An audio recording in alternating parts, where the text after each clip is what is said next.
मैं उन बंदों से यहाँ ख़ुद मिला हुआ हूँ जो अपने हमारे गांव से के स्कूल से, जो करीबी शहर का कस्बे का स्कूल था, वहाँ पर जाते थे, उनके पास चप्पल नहीं होती थी। वो आक के बूटे होते हैं, आक का पौधा बड़ा कड़वा सा, उसके बड़े बड़े पत्ते होते हैं। वो धागों के साथ तो कुछ कुछ वक्त के लिए वो उन्होंने पत्ते रख के पत्ते बांधे होते थे अपने पैरों के नीचे, चप्पल नहीं थी। उन लोगों ने भी तालीम हासिल की है। हम ये नहीं कहते कि आप इस वक्त चप्पलें उतार के तो उनकी जगह आक के पत्ते बांध लें, लेकिन हम ये ज़रूर कहते हैं कि इंसान जब अपने घर की चारदीवारी खड़ी करता है, जब वो अपना कच्चा पक्का मकान बनाता है, फिर उसको बड़ा करता है, फिर अपनी औलाद के लिए सोचता है, जिस तरह इनफरादी तौर पर सोचते हैं आप, उसमें जो आपकी दयानतदारियाँ होती हैं, उसमें जो आपकी विल पावर होती है, उसमें जो आपका रेजोल्यूशन होता है मंजिल तक पहुँचने के लिए, उसमें जो आप कुर्बानी के लिए एक कुर्बानी की एक रूह पैदा हो जाती है कि अच्छा हमने चलते जाना है, हमने रुकना नहीं है और दूसरों को भी साथ लेके चलना है। लुत्फ़ ये है कि आदमी आम करे बहार को, मौजे हवाए रंग में आप नहा लिया तो क्या। तो ये जो मौजे हवाए रंग में नहाने वाली लीडरशिप है, आप नहाने वाली और अपने बच्चों को उसमें नहलाने वाली, मतलब मैं अभी जब पिछले दिनों ये सुन रहा था कि जो वो किताबें छपने पे इस तरह की पाबंदी होगी, ये हुआ करेगा, वो हुआ करेगा, तो वो जिनकी अफोर्डेबिलिटी उस तरह की थी कि उन्होंने अपना मैट्रिक भी वहाँ से नहीं करवाना होता, वहाँ से ओ लेवल करवाते हैं बच्चों के दाखिले आकर उन्होंने इधर यूरोप में करवाने हैं, यहीं से उनके बच्चे पढ़ने हैं, हर तरह की लाइब्रेरियाँ उनको अवेलेबल हैं, हर तरह की इंफॉर्मेशन अवेलेबल है। तो उस उनका क्या बिगड़ा? कुछ भी नहीं। वो यूट्यूब पे पाबंदियाँ लगती हैं तो लगती जाएँ, वो जो बड़े इदारे हैं जिन्होंने पाबंदियाँ लगानी हैं उनके अपने पास तो रास्ते मौजूद हैं, उनको एक्सेस भी रहनी है, उन्होंने उस तरह की वो प्रॉक्सी सेटिंग्स भी कर लेनी है, सारा कुछ वो कोई उनका मसला नहीं होता। लेकिन सबके लिए सब अपॉर्चुनिटीज़, वो जो है ना Pakistan for all, opportunities for all, वो सिर्फ उस सूरत में मुमकिन हो सकता है कि जब आप पहले ये सोच लें कि हम लुटे पिटे भूखे नंगे ह्यूमन स्टफ़ के साथ,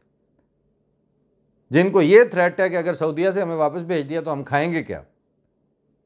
उनका ये ख्याल आज तक बना ही नहीं है कि हम पाकिस्तान में चांदन अगर चटनी से भी हमने नाश्ते कर लिए तो वो हमारा वक्त गुजर जाएगा। मुझे वो एक शिकार पे ये लोग गए हुए थे, चौधरी मोहम्मद अली साहब ने एक वाक़या सुनाया था, मैं उसकी तफसील फिर किसी दिन बताऊंगा। उसमें बड़े इंडिकेटर्स हैं। उसमें चीफ सेक्रेटरी लेवल के उस ज़माने के 50s के जो चीफ सेक्रेटरीज थे वो भी साथ थे, एम अहमद मरहूम भी साथ थे उस शिकार पार्टी में।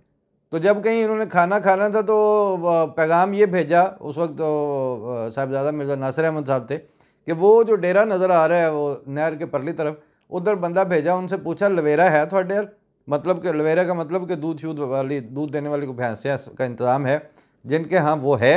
वहाँ से लस्सी भी मिल जाएगी, उनको जो है वो दूध भी है, मक्खन भी है। तो उनसे जो फरमाइश करके इन्होंने कहा था वो ये था कि तंदूर की कड़क तंदूर में लगी हुई रोटियां, उसके साथ सुरख मिर्च की चटनी और लस्सी, वो आपकी ज़रूरतें पूरी कर जाती है। ये वाक़े तब होते हैं जब आप लोगों को जाली लाइफस्टाइल का कॉम्प्लेक्स आपके सर पे चढ़ के नहीं नाच रहा होता। बहुत दुख होता है कि वहाँ पर ब्रांड्स और गाड़ियों के साइज़ और गाड़ियों की हॉर्स पावर्स और उसकी दौड़ लगी हुई है। इस तरह से कौमें नहीं बनती। कौमें तो बनती हैं कि अच्छा हमारे पास कुछ भी नहीं है, हमने यहाँ से स्टार्ट लेना है, उस तरफ कोई जा नहीं रहा। अब उम्मा को जी हमारी उम्मा की पीठ में छुरा घोंप दिया गया। कौन सी उम्मा की पीठ में? आप अपने अपना मलेशिया ने कितनी दफ़ा आपसे आके इमदादें मांगी हैं, वो खुद खड़ा हुआ है, आपको भी खुद खड़ा होना पड़ेगा। आप खुद खड़ा होने की तरफ वापस चलें और होगा यही कि जैसे वो मैंने पंजाबी प्रोग्राम में बताया था ना कि जिसकी 4 भैंसें और 6 किले ज़मीन है तो उसका वो सिलसिला उसी तरह चलता रहना है। लेकिन